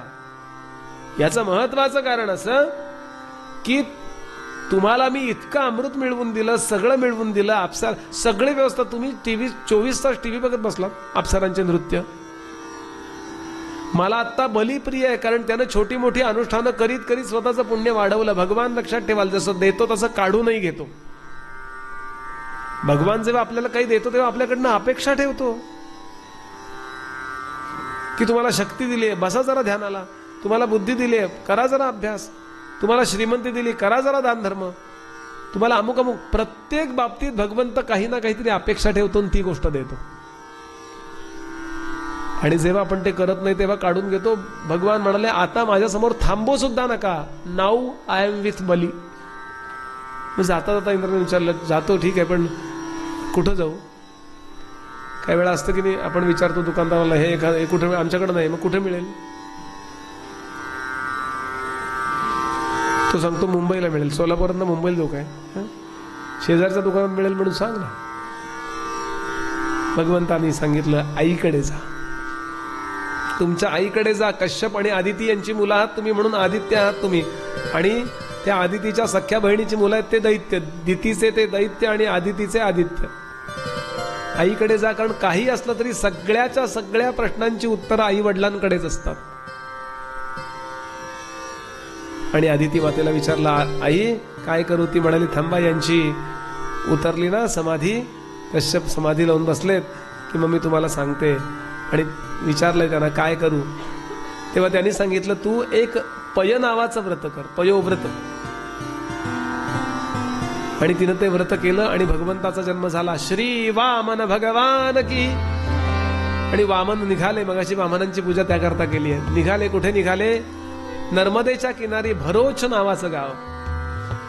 या भरोचला 100वा विश्वजित यज्ञ करायला बली तयार आहे. अनेक मंडप आहेत, अनेक कुंडिका, अनेक उत्तम अशा वेदी, आणि त्यामध्ये अर्पण करायची सगळी हवीर द्रव्य. 100 ब्राह्मण मंत्र सांगायला असा झळझळीत पितांबर घालून बसलाय, सुंदर असा. हातामध्ये यज्ञ कंकण बांधले. श्रीमंत असणारा बली, उजव्या हाताला विंध्यावली त्याची बायको, अशी स्पर्श. हा हो ओके द्या. पत्नीने स्पर्श उजव्या हाताला करायचा का? तिनं परवानगी द्यायची, तुम्ही अर्पण करायला हरकत नाही म्हणून हाताला हात लावा आहे बरं का. तिनं अलाऊ करायचंय, तिनं परवानगी द्यायची आहे. आणि अशी ती बसली आहे. इतक्यात भगवान निघाले आणि पोहोचले हो दारात. कसे गेले? मोरोपंत फोटोग्राफर होते त्यावेळेला, त्यांनी पटकन फोटो काढला. बटू बटू वामन होऊनी, छोटे छोटे झाले. बटू बटू वामन होऊनी लुटू लुटू जाऊनी बळीची यागा पुटू पुटू वाक्ये वधुनी मागितली 3 पाऊले जागा बटू बटू वामन होऊन लुटू लुटू जाऊनी बळीची यागा पुटू पुटू वाक्ये वधुनी बटू बुटू लुटू लुटू पुटू पुटू अनुप्रास. आमचे गुरुजी श्लोक सांगायचे कसे गेले. स्वस्ति स्वागतमर्थ्यम वद विभो. बलींनी स्वागत केलं. खूप मोठी कथा आहे पण पटकन सांगतो. बली म्हणाला काय पाहिजे. किं देयताम किं दीयताम. भगवान म्हणाले मेदिनी पृथ्वी पाहिजे. त्यांनी विचारलं का मात्रा किती पाहिजे. 1 एकर 2 एकर 10 एकर. पेट्रोल पंपा करता पाहिजे. कशाला पाहिजे. का मात्रा मम विक्रमत्रय पदम. माझ्या पावलांनी मोजून 3 पावलं. ते म्हणाले दत्तम दिली. प्रभू म्हणाले जलम दीयताम पाणी सोड. थोडक्यात कोऱ्या चेकवर सही कर. इतक्यात भृगू आले. भृगू म्हणाले मा देही त्युषनात ब्रवीद हरि अयम. भृगू म्हणाले अरे अरे अरे देऊ नको. अयम हरी. हा हरी आहे. तुझं सगळं हरण करायला आलाय. हा म्हणला मग मी देणार. पात्रम किमस्मात् परम. यासारखा पात्र कुठलं आहे. इत्येवं बलिनार्चितो मखमुखे पायात सवो वामनः. श्री वामन भगवान की. बली म्हणाला तारामध्ये आलेल्या याचकाला मी देतो म्हणून जो देत नाही तो कायम नरकात जातो. याचक स्वयं आहूय याचमानम किंचन पश्चान्नास्तीति यो ब्रूयात सो अक्षय्यम नरकम वसेत. ते म्हणले काही ठिकाणं अशी आहेत की जिथं खोटं बोललेलं चालतं शास्त्राप्रमाणे. ते म्हणले बुवा बाकी भागवत बाजूला राहू द्या. कुठं कुठं खोटं बोललं चाल सांगा. श्लोक आहे इथे त्यांच्या मुखामध्ये. उशना कवी. उशना म्हणजे भृगू सांगतात बरं का कुठे कुठे खोटं बोललेलं चालतं. स्त्री शुनर्म विवाहेच वृत्त्यर्थे प्राणसंकटे गो ब्राह्मण हिंसायाम नानृतम स्याज्जुगुप्सितम. सगळं सविस्तर सांगत बसत नाही कारण कृष्ण जन्माकडे जायचंय आपल्याला. आणि शेवटी शाप देऊन ते निघून जातात. भृगू शाप देतात. हा ऐकत नाही म्हणल्यानंतर निघून जातात. कमंडलूत जाऊन बसले. भगवंतानी त्यात काडी टाकली. त्याला डोळ्याला त्रास झाला. तेव्हापासून एकाक्ष नाव पडलं भृगूंचं किंवा शुक्राचार्यांचं. आणि ते निघून गेले. आणि जाताना शाप देऊन गेले तुझं सगळं जाईल. ते म्हणला गेला तरी चालेल पण दारात आलेल्या अतिथीला आणि तो भगवंत सगळ्यांचा दाता माझा याचक मी किती मोठा. आणि पाणी सोडल्याबरोबर भगवंतानी दुसरं रूप धारण केलं. श्री त्रिविक्रम भगवान की. तर तर तर तर तर तर वाढले. किती वाढले. ध्रुवापर्यंत भगवंताचं मस्तक गेलं. आणि आपल्या आकाशगंगेच्या शेवटच्या टोकापर्यंत भगवंताची पावलं गेली. बेंबी जवळ पृथ्वी एवढीशी दिसायला लागली. आणि आकाशवाणी झाली बली आता सांग तुझी कुठं कुठं जमीन आहे.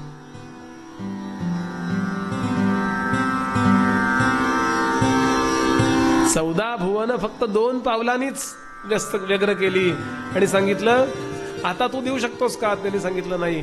चेक बाउन्स झालाय. अरेस्ट हिम. अटक करा. तो देऊ शकत नाहीये. देऊ शकत नाहीये म्हटल्यानंतर तो म्हणला देवा तो म्हणू शकला असता बुवा जेव्हा सह्या झाल्या तेव्हा पावलाचा साईज काय होता.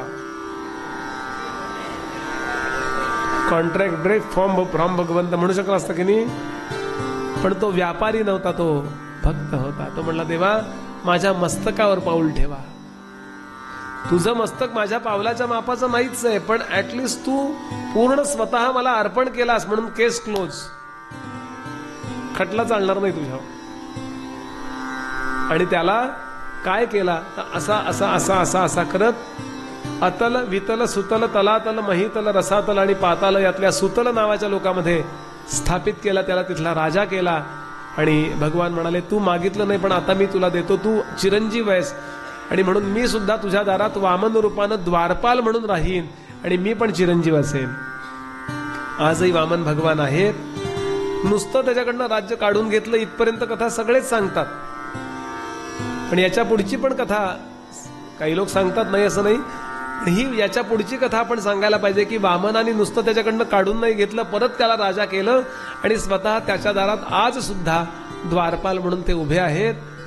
अतला सुतलाचा तो राजा आहे, त्याला आपण इथूनच वंदन करूया. बलीला पण नमस्कार पाठवूया, श्री वामनांना नमस्कार पाठवूया. देवा, आमची बली एवढी योग्यता नाहीये देण्याची, पण आमच्यावर एवढी कृपा ठेवा की आमच्याजवळ एवढं असू दे की आमच्या दारातून अतिथी विनमुख जाऊ नये. साई इतना दीजिए, साई इतना दीजिए जामे कुटुंब समाय, मैं भी भूखा न रहूं अतिथी न भूका जाय. अशी प्रेरणा मला द्या देवा, आणि आमची लाज राखा पिढ्यानपिढ्या. कसं काय करायचं तुम्ही बघा, पण तुमची कृपा झाल्यानंतर काय अशक्य आहे. श्री वामन आणि श्री बलींना नमस्कार करून पुढचा अवतार आहे तो मत्स्यावताराचा आहे. माशाचा अवतार का झालाय? चांगल्या प्रकारच्या औषधी, सज्जन, वेद यांच्या रक्षणाकरता नैमित्तिक प्रलय झालाय, त्यावेळेला या मत्स्याने अवतार घेतला. त्यांनी कुणाकुणाचं रक्षण केलं? ब्राह्मणांचं रक्षण केलं, सज्जनांचं रक्षण केलं, वृक्षांचं रक्षण केलं, बरं मुख्य वेदांचं रक्षण केलं. माझे गुरुजी सांगतात त्यावेळेला मासे जर वेदांचं रक्षण करत होते तर मा आणि से मध्ये न घाला ना. आपलं पण काही जबाबदारी आहे की नाही? वेदांचं, याचा अर्थ वेदांची सेवा करणाऱ्यांचं रक्षण करा. गीतेच्या भाष्याला आरंभ करतानाच आचार्य शंकराचार्य म्हणाले, ब्राह्मणत्वस्य रक्षणेनं रक्षितो वैदिको धर्म. सज्जनांच्या, ब्राह्मणांच्या, शास्त्रचर्चा करणाऱ्यांच्या रक्षणानं धर्म टिकतो आणि त्यांची ती जबाबदारी राहते. म्हणून अशांच्या पाठीशी उभे राहा असं सांगतात. इथे 8वा स्कंद समाप्त होतो. 9व्या स्कंदामध्ये अनेक सुरेख कथा आहेत. त्यातली रामकथा ही सर्वोत्तम आहे. रामकथेसारखी कथा नाही असं समर्थांनी वर्णन केलंय. कथा मोरयाची, कथा विठ्ठलाची, कथा कौरवा पांडवा माधवाची, पण समस्तामध्ये श्रेष्ठ या राघवाची. का? मनी ऐकता शांत होते भवाची. रामांसारखा अवतार या जगामध्ये शुकदेव सांगतात आदर्श अवतार झाला नाही. कृष्णावतार होणार आहे, थोड्या वेळाने कृष्णावतार होणार आहे. पण असं कोणाला वाटतं का कुठल्या तरी स्त्रीला माझा नवरा कृष्णासारखा असावा? असंच वाटतं तो रामांसारखा असावा. 100% आदर्श जर कोणाचा असेल या जगामध्ये तर तो श्रीरामांचा आहे. रामकथा ही दिव्य आहे. आम्ही आता चित्रकूटावर रामकथेला जाणार आहोत ऑक्टोबरमध्ये. 21 साली जर यायचं असलं तर चला आमच्या बरोबर. आपले प्रद्युम्नच नेणार आहेत, आपण ओळखता त्यांना. पुण्यातली सगळी मंडळी आहेत. मी थोडीशी पत्रक आणली आहेत, जर कोणाला हवी असतील, यायचं असलं आणि माहिती हवी असेल तर घेऊन जा. उगाच प्रसाद बांधायला चांगला कागद आहे म्हणून घेऊन जाऊ नका. आपण कोणीतरी माझ्याकडनं घेऊन जा. मुद्दा प्रद्युम्नाने माझ्याकडे दिलेत. माझा वैयक्तिक काही स्वार्थ नाही, फक्त वक्ता म्हणून मी जाणार आहे. आयोजक मी नव्हे, पण आयोजक जो आहे तो माझा मित्र जरूर आहे आणि अत्यंत उत्तम व्यवस्था करतो. आपण यांना विचारू शकता, कदाचित शेवटच्या दिवशी येणार आहे तो.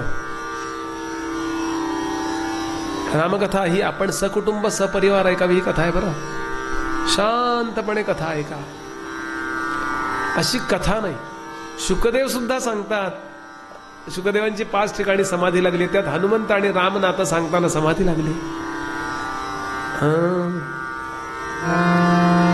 वास्तविक परशुरामांचा अवतार हा आधीचा आहे, पण इथे कथा रामांच्या अवताराच्या नंतर येते 9व्या अध्यायात, 9व्या स्कंधामध्ये. का? परशुरामांच्या पिढ्यांचा कृष्णांशी संबंध आहे म्हणून.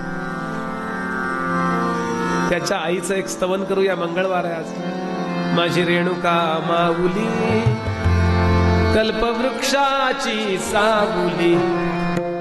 माझी रेणुका माऊली, कल्पवृक्षाची सावली. माझी रेणुका माऊली.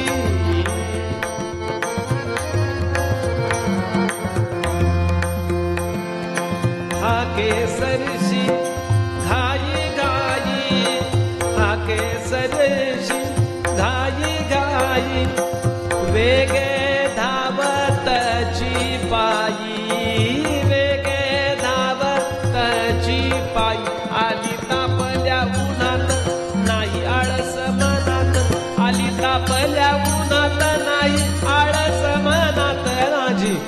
रेणुका माऊली कल्पवृक्षाची सावली.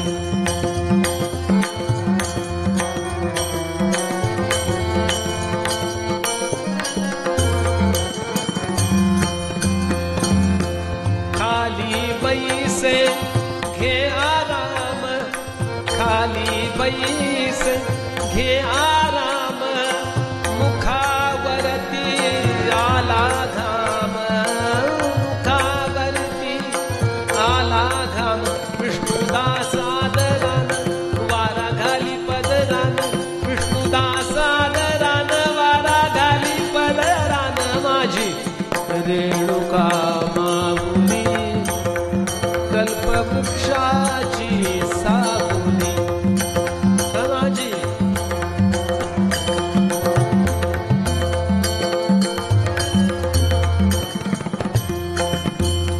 माझी रेणुका माऊली, माझी रेणुका माऊली.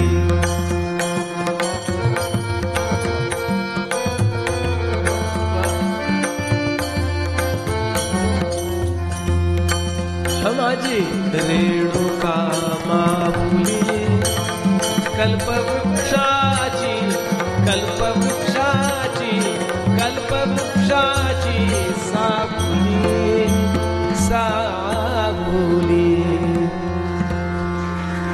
भगवान श्री परशुराम महाराज की.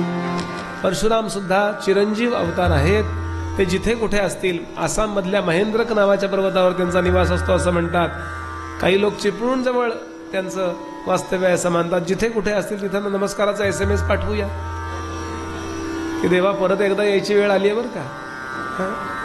समर्थांचं स्तोत्रच आहे की देवा पूर्वी काम केले ते एकदा परत कर, कठीण वेळ आली आहे. तेव्हा नमस्कार करूया. काय तो योग्य निर्णय प्रभू घेतील. यानंतर अनेक सुंदर सुंदर कथा सांगता सांगता एक कथा येते. 9वा स्कंद समारोपित होतो आणि 10व्या स्कंदाचा आरंभ होतानाच शुकदेव म्हणाले, राजा तुला कुठं जाऊन यायचंय का? हातपाय तोंड धुवायचे, काही खायचंय प्यायचंय, थोडासा चहा वगैरे काही, म्हणजे मी म्हणतोय असं काही पाहिजे का? शुकदेव त्याला उठायला फ्रेश व्हायला परवानगी देत नव्हते. शुकदेव त्याची परीक्षा घेत होते की 10वा स्कंद ऐकायला हा फिट आहे का. कारण ज्याची देहबुद्धी आहे ना त्याला हे सगळं लागतं. जे अधिकार संपन्न आहेत त्यांना कळेल मी काय म्हणतोय. ज्यांना कथा नीट ऐकायची असते त्यांना मध्ये काही नको असतं. बुवामध्ये विनोद सुद्धा करू नका. क्षमा करा मला मोठ्या लोकांनी, मला सगळ्यांना बसवायचं म्हणून मध्ये मध्ये मी लोणच्याची फोड ठेवतो बरं, माझ्यावर रागावू नका. पण अधिकार संपन्न जे लोक असतात ना ते इतक्या एकाग्रतेनं ऐकत असतात, त्यांना मध्ये जराही डिस्टर्बन्स नको असतो. आणि तेच राजाने सांगितलं, महाराज लवकर सांगा महाराज. राजोवाच कथितो वंश विस्तारो भवता सोमसूर्ययो हो राज्ञाम चोभय वंशानाम चरितम परमाद्भुतम. लवकर सांगा कृष्ण जन्म कसा झाला. सांगतो म्हणले. असं ठीक आहे, हेच मला पाहिजे होतं. Demand and supply. रामावतार झाला आणि त्या रामावताराच्या प्रभावानं लाखो वर्ष माणसं पवित्र राहिली. एखादा आयडॉल ज्याला म्हणतो आपण, आदर्श पुरुष होऊन गेला, आदर्श व्यक्ती होऊन गेली ना की त्याच्या चारित्र्याचा प्रभाव आपल्यावर राहतो. आता राजकारणावर खूप चांगला प्रभाव राहणार आहे या बऱ्याच लोकांचा. बघा, नावं फक्त घेत नाही, मी कुठल्या पक्षाचा नाही. मला कोणीतरी विचारलं, बुवा तुम्ही कुठल्या पक्षातले? म्हणलं मी पक्षातला नाही, मी माणसातला आहे. मला पंख बिंक काही आहेत का? तसं म्हणलं तर सगळेच पक्ष आमचे आहेत, सगळी माणसं आपलीच आहेत की नाही. पण त्यातला जो आत्ता धर्माला अनुसरून वागत असतो, संतांनी सांगितल्याप्रमाणे वागतो, तो आपला आपोआपच आपला वाटतो. असं त्यागी जीवन पाहिलं की आपल्यालाही असं जयप्रकाश नारायण होते की नाही. मला आठवते जयप्रकाश नारायण जेपी जेव्हा गेले ना त्यावेळेला माझे वडील ओक्साबोक्षी रडले होते. मी लहान होतो तेव्हा, आपल्याला आठवत असेल. इंदिराजी गेल्या त्यावेळेला माझ्या आईला अत्यंत दुःख झालं होतं. खरंच दुर्गा म्हणतात ना अशा होत्या. देशावर प्रेम, कुठली का असं ना पक्षाची व्यवस्था, देशावर प्रेम, धर्मावर प्रेम. मी सातारला इंदिराजी दर्शनाला आल्या होत्या. 83 साल होतं शंकराचार्यांच्या दर्शनाला. तेव्हा आम्ही लहान लहान होतो मुलं. मी 13 वर्षाचा होतो. आणि तेव्हा परमाचार्यांनी सांगितलं होतं, मला दर्शन देता येणार नाही, विधवा स्त्रीचं मी मुख बघत नाही. आल्यावर दर्शन नाही मिळणार. बापरे, इंदिराजींना नाही म्हणले. त्यांनी निरोप पाठवला, तुम्ही दर्शन देऊ नका, तुम्ही बसा, मी फक्त तुम्हाला नमस्कार करते लांबनं. आणि आज सुद्धा ते सगळं ठेवलेलं आहे त्यांनी. सातारचं कोणी असेल त्यांना कळेल. हा. आणि आचार्यांनी फक्त असा आशीर्वाद दिला. ती एवढीशी खिडकी होती, तिथनं आम्हाला बदाम द्यायचे ते, म्हणून आम्ही जायचो, आम्हाला खायला मिळायचं म्हणून जायचो. बदाम द्यायचे, खजूर द्यायचे, असा आशीर्वाद दिला. त्याचा फोटो काढला आणि त्या वर्षीपासून ती खूण ठरली. ती इतके वर्ष पुरलं होतं हो. मी आता दुर्लक्ष, मग आता गेलं ते. मला सांगायचं आहे असा हेतू की आम्ही सगळ्यांचे असतो, सगळे आमचे असतात, पण तरी सुद्धा अशा लोकांचे आदर्श खूप टिकतात. रामांचा आदर्श लाखो वर्ष टिकला. पण माणसाचं मन म्हणजे काही दगड नव्हे, एकदा ठेवला की तसाच राहिला. हळूहळू वाईट वाईट माणसं जन्माला आली. जरासंध बिहार मधला, तो सगळ्यांना लालूच दाखवायचा आणि वाईट वागायला भाग पाडायचा. कंस जन्माला आला, वाईट वाईट माणसं जन्माला आली. आणि पुन्हा पृथ्वीची देवता आहे, तिचं नाव आहे माधवी. या माधवीनी, पृथ्वीतल्या देवतेनी आणि ऋषी मंडळांनी देवाला प्रार्थना केली, देवा धावर मापते ज्ञान विलासा, धावर माप ज्ञान विलासा, धावर मापते ज्ञान विलासा, धावर मापते ज्ञान.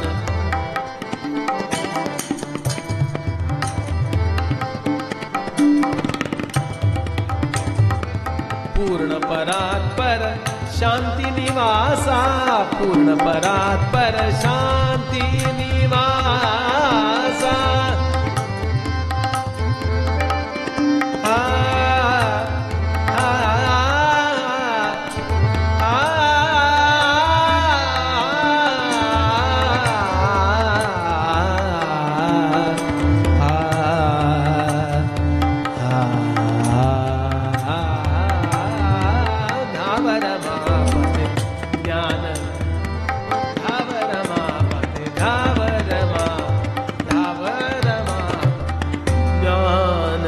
देवा एकदा पृथ्वीवर जन्माला या की हो, तिकडे जन्माला या, असा असा प्रॉब्लेम आहे इथे.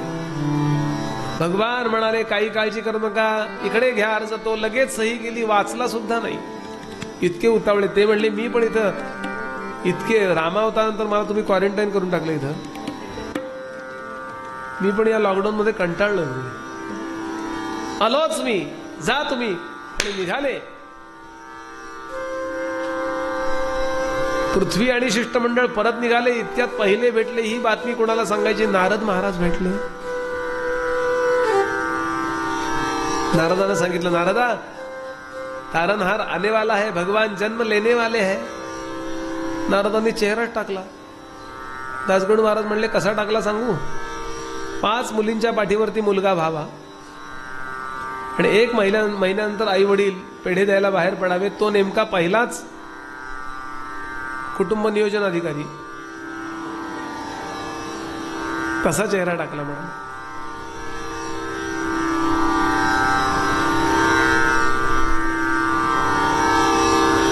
ते म्हटले चेहरा टाक, तुम्ही चला म्हणे, मी सांगतो.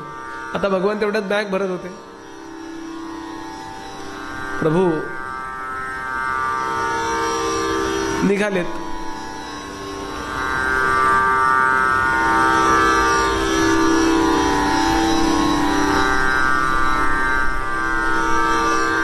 नारदांनी सांगितलं, देवा जन्माला येऊ नका. ते म्हणले, अरे पण ते लोक प्रार्थना, अजिबात जन्माला येऊ नका. अरे पण का नको? हे मी थोडं दासगणू पद्धतीने सांगतोय, महाराजांची पद्धती होती. का नको? का नको?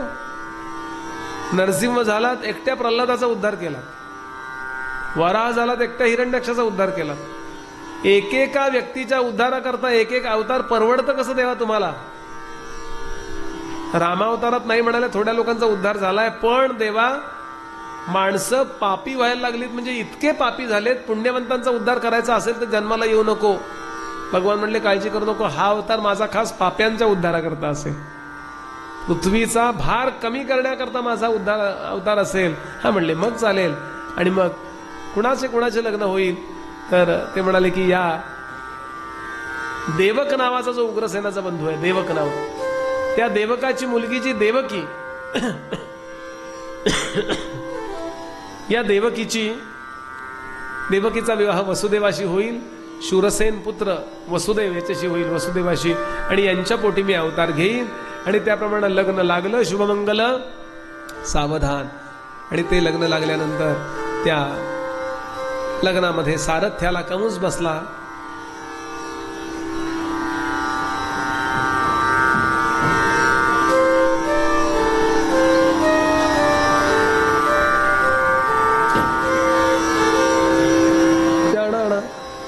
घेऊन या, मध्यंतरात मांडायला पाहिजे.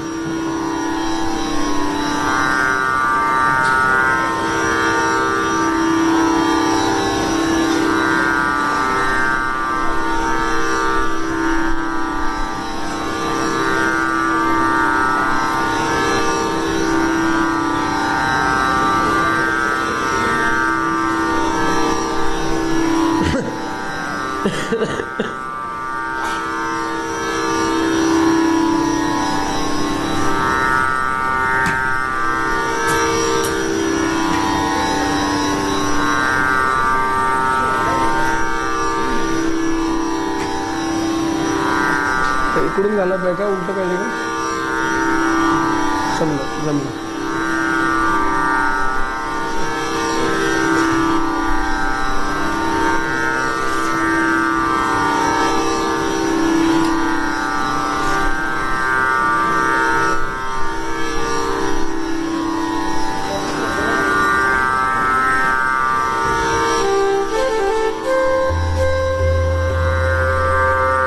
कंसाला असं वाटायला लागलं की आता मी या सारथ्याच्या निमित्तानं लोकांकडून आशीर्वाद घेईन. लोक म्हणायला लागले किती चांगला आहे हा भाऊ, चुलत बहीण ती, पण तिच्या लग्नामध्ये हा बिचारा ड्रायव्हिंगला बसला.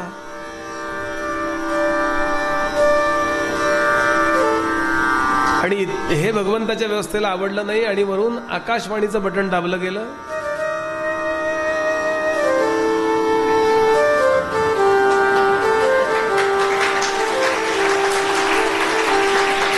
ऑल इंडिया रेडियो, यह आकाशवाणी अमरावती है और आप रविंद्र मित्तल से समाचार सुनिए. ये जो यात्रा चल रही है उसमें जो सारथ्य कर रहा है वो कंस देवकी के 8वें गर्भ से मारा जाएगा और समाचार समाप्त हुए. आकाशवाणी. त्याचं खरं प्रेम नव्हतंच. तो खाली उतरला आणि त्यानं चक्क आपल्या बहिणीला अशी गरजे अंबरी नभो वाणी, अशी गरजे अंबरी नभो वाणी, अशी गरजे अंबरी नभो.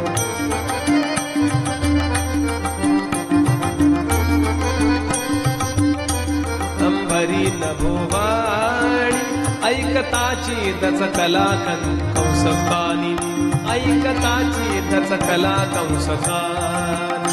म्हणे कैची भगिनी मृत्यू खाणी, म्हणे कैची,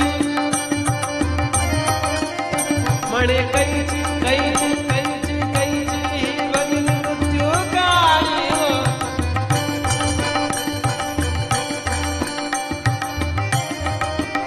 रथाखाली ओढिली धरुनी वेण, रथाखाली ओढिली धरुनी वेण, धरुनी वेण, धरुनी वेण. तिला ठार मारण्याचा प्रयत्न करू लागला. पण वसुदेवाने सांगितलं आम्ही दोघं तुला मारणार नाही आहोत, विचार कर. कॅमेरे चालू आहे. तो एकदम युक्ती केली आणि सांगितलं मी झालेली सगळी मुलं तुला आणून देईन. आणि त्याप्रमाणे दिली. कंसाने पहिल्यांदा परत पाठवली मुलं. पण पुन्हा नारदांनी सांगितलं कंसा 8वा जन्माला येईल तेव्हा हात 16-17 वर्षाचा असेल, पुन्हा आकाशवाणी होईल, आम्हाला उलटीकडनं म्हणायचं होतं, सावध राहा. कंस म्हटला तुम्हाला माझी किती काळजी. हो रे बाबा, तुझी सुद्धा काळजी मलाच करावी लागते.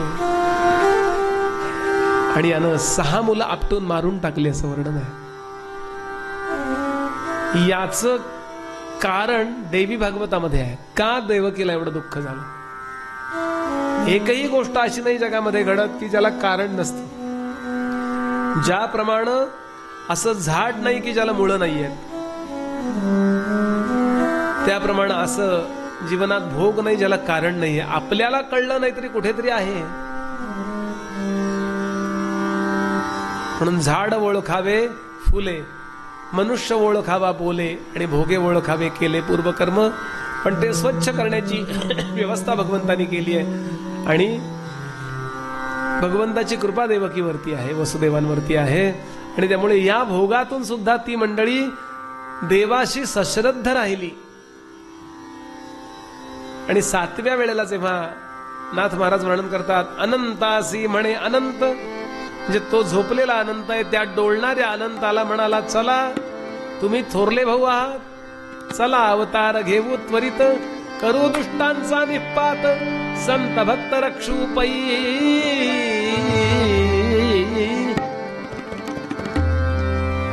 आणि 7व्या वेळेला हिला जेव्हा गर्भ राहिला, सप्तमो वैष्णवं धाम यमनंतम प्रचक्षते, गर्भो बभूव देवक्याम हर्ष शोक विवर्धनः.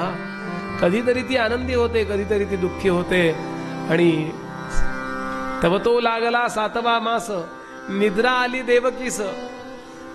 बरं, देवकीला झोप लागली आहे त्या मथुरेमध्ये, आणि तिच्या उदरातला गर्भ नेवुनी या तेची अवसरी, गर्भ नेवुनी या तेची अवसरी, गर्भ नेवुनी या.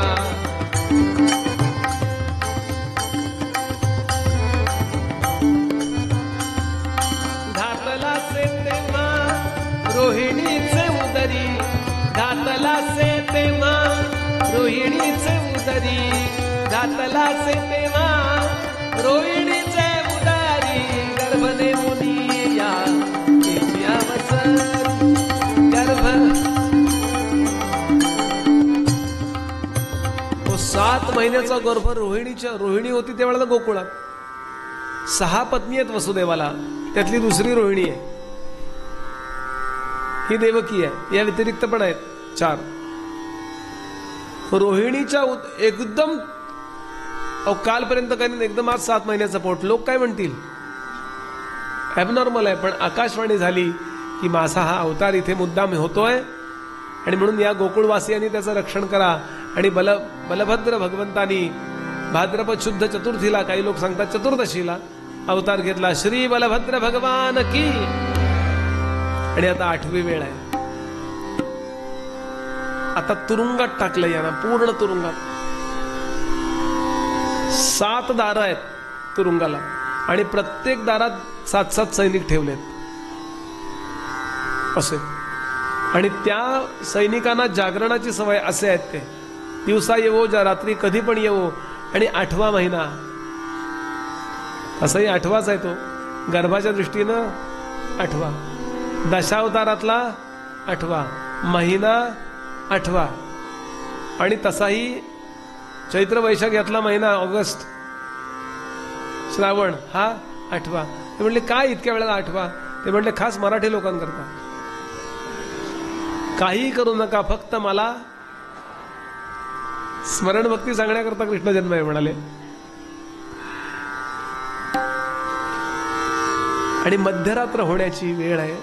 सगळीकडे बेड्या, हाताला बेड्या, पायाला बेड्या, त्या वसुदेवाच्या कमरेला बेड्या, त्या बेड्या त्या भिंतीत चिणलेल्या, दगडी भिंती. हे बरोबर मध्यरात्रीच्या आधी तासभर घडलेली घटना आहे. सगळे जर निद्रार्णवी निमग्न, सगळेजण बाहेरचे पेंगतायत. इतक्यात भगवंत 8 वर्षाच्या रूपामध्ये प्रगट झाले. सजल नीरद श्याम तनू नवरत्न खचित सौवर्ण मुकुट चिरपेच सुभाव कलगी विलाज विलालक विलासी कस्तु तिलक केशरी गंध हरिहा आनंदाचा गंध हरिहा.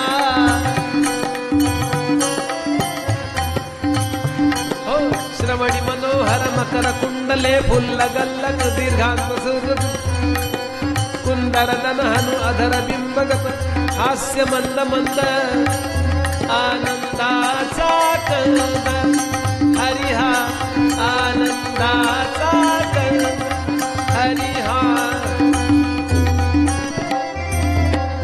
वैकुंठनाथ भगवान की. आणि असाच तेज कोटी सूर्य समप्रभव. फक्त वसुदेव आणि देवकी दोघच जण जागे आहेत. इतका आनंद झाला, सगळ्यांनी विष्णू आहेत नमस्कार केला. त्या बेड्या बांगड्या नाही, बेड्या खळखळ वाजून नमस्कार केला. भगवंतांनी सांगितलं, आई बाबा काळजी करू नका, थोड्याच वेळात तुम्ही सुटणार आहात.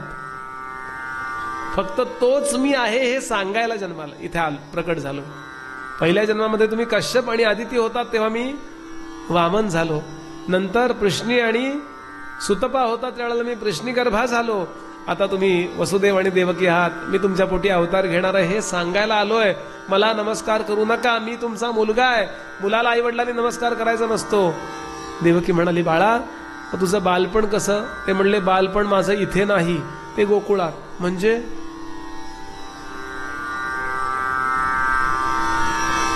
जन्म झाल्याबरोबर मला एकदा स्तन्य पाजायचं, टोपलीत घालायचं आणि तिकडे नेऊन सोडायचं. कुठे? माझी बहीण तिकडे जन्माला येतीये, योगमाया, तिला घेऊन इकडे या, म्हणजे पुढचं सगळं इथलं व्यवस्थित होईल. मी तिथे राहणार आहे. तिथल्या लोकांना मी कमिटमेंट दिली आहे. तिथल्या लोकांना मी शब्द दिलाय की तुमच्या करता मी येईन. त्या बाललीला तिथे आहेत. हे ऐकलं आणि देवकी कोसळली. हो देवा, म्हणजे 8 मुलं होऊन सुद्धा मी वांझच करे. स्त्री सगळं दुःख सहन करते, ते मला कोणीतरी आई म्हणणार म्हणून जन्माला येणार आहे. डोक्यावरनं हात फिरवला. भगवंतांनी सांगितलं, आई काळजी करू नकोस, 11 वर्ष वाट पहा. 11 वर्षानंतर मी परत येईन. मी तुला कधीही सोडून जाणार नाही. लग्न होईल माझं. किती लग्न होतील आता अंदाज नाही सांगता येणार मला, पण कितीही लग्न झाली तरी संध्याकाळचं जेवायला मी तुझ्या जवळ असेन. आणि भगवंतांनी हा शब्द पाळलाय. बरं, लग्न झाल्यावर आईला विसरणारा मुलगा नाहीये हा कृष्ण. आणि भगवान अदृश्य झाले आणि वर्णन आहे. बरं, काय 2दा जन्म आहेत बरं भगवंताचे. एकदा मथुरेत आणि एकदा गोकुळात. गोकुळात गेल्यानंतर सगळ्यांनी ते काय फुलं बिलं असतात ती करतील व्यवस्था हे. पण आपण नुसता जय जयकार करा. निशी इथे तम उद्भूते जायमाने जनार्दने गर्भो बभूव देवख्या हर्ष शोक विवर्धनः आविरासी जगन्नाथ दिशींदुरिव पुष्कलः. श्री गोपाल कृष्ण भगवान की. एकदा त्याला स्तन्य पाजलं आणि टोपलीमध्ये ठेवलं. आपण म्हणाल बुवा बेड्या होत्या ना हातामध्ये, होत्या ना. भगवंत जेव्हा हृदयाशी, आमचे पूज्य डोंगरेजी महाराज सांगायचे, देवाला हृदयाशी धरलं आणि बंधनं गळून पडली. देवाला हृदयाशी धारण करा. मग तुम्हाला कुठलं बंधन मी सांगितल्यानंतर या आधी झालं.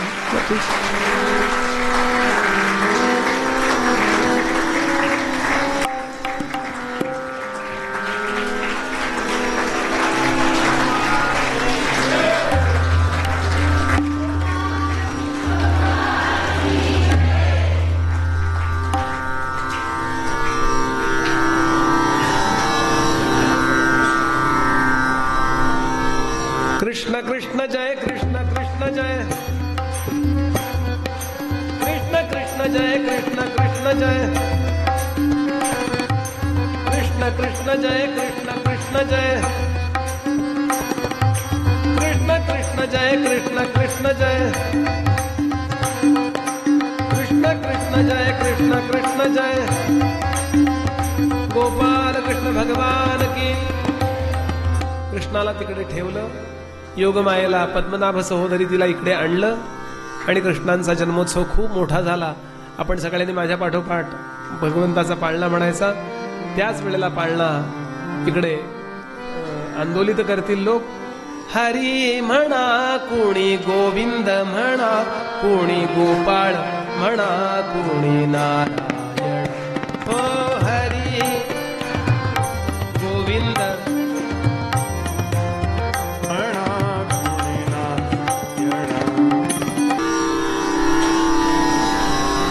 कृष्ण जन्मानंतर गोकुळातलं वातावरण पूर्ण बदललं.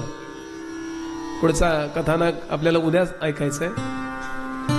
पण गायींनी इतकं दूध दिलं की वर्णन आहे की गोरसामध्ये रंगपंचमी खेळलेत लोक. इतकी फळं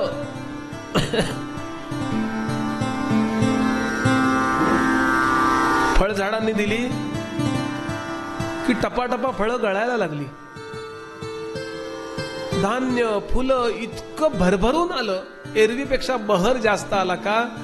लक्ष्मी देवीने विचार केला, माझा मालक जन्माला आला, इथं काही कमी पडता कामा नये.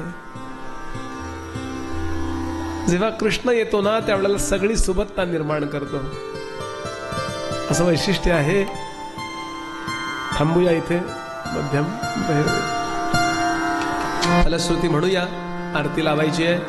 श्रोते हो, कृष्ण जन्माचं कथानक उद्याच्याला आपण थोडं सविस्तर बघूया. काला हा देवदुर्लभ सांगितलेला आहे. देवांना सुद्धा दुर्लभ आहे बरं. तेव्हा या जास्तीत जास्त लोकांनी. पुढचा महत्वाचा मुद्दा गोवर्धनाची कथा आहे. रासक्रीडेचा प्रसंग आहे. आणि इथे असा सगळ्यांनी फेर धरायचा. या बाहेर समोरच्या खुर्च्या उचलून असा छान फेर धरायचा. आम्ही भजन सांगत राहू आणि एक 7-8-10 मिनिटाचाच फेर छान धरा बरं. त्या आजी किती छान फेर धरतात बघा. काही त्यांना कमीपणा वाटत नाही, काही नाही. आपल्याला उठायचं झालं तर असं वाटतं लोक बघतात माझ्याकडं. आपण कृष्णापेक्षा लोकांची नोंद जास्त घेतो बघा. कृष्णाची नोंद कमी घेतो. असो, सांगण्याचा भाव असा. आणि त्यानंतर दही हंडी आहे. ते फोडण्याचं काम आपल्यापैकीच कृष्ण कोणीतरी करेल. कृष्ण बनवून कोणीतरी येईलच. आणि त्यानंतर असाच 8:30च्या दरम्यान उद्याचा कथाभाग संपेल. आपण या जास्तीत जास्त लोकांनी भागवत पुन्हा पुन्हा ऐकायला मिळत नसतं, तेव्हा मिळालेली संधी सोडू नका अशी आपल्याला विनंती. सगळ्यांनी माझ्या पाठोपाठ म्हणा. भवे भवे यथा भक्ती भवे यथा भक्तिः पादयोस्तव जायते पादयोस्तव जायते तथा कुरुष्व देवेश तथा कुरुष्व देवेश नाथस्त्वं नो यत प्रभो नाथस्त्वं नो यत प्रभो नाम संकीर्तनं यस्य संकीर्तनं यस्य सर्वपाप प्रणाशनं सर्वपापप्रणाशनं प्रणामो दुःखशमनः प्रणामो दुःखशमनः तन्नमामि हरिं परम् तन्नमामि हरिं परम् अनायासेन मरणं अनायासेन मरणं विना दैन्येन जीवनं विना दैन्येन जीवनं देहि मे कृपया कृष्ण देहि मे कृपया कृष्ण त्वयि भक्तिमचञ्चलां त्वयि भक्तिमचञ्चलां त्वयि भक्तिमचञ्चलां त्वयि भक्तिमचञ्चलां त्वयि भक्तिमचञ्चलां. त्वयि आज भक्तिमचञ्चलां. 2 आरत्या आहेत, भागवताची आणि कृष्णाची. जय हो जय श्री भागवता आरती करू तुझ भगवंता. जय हो जय श्री भागवता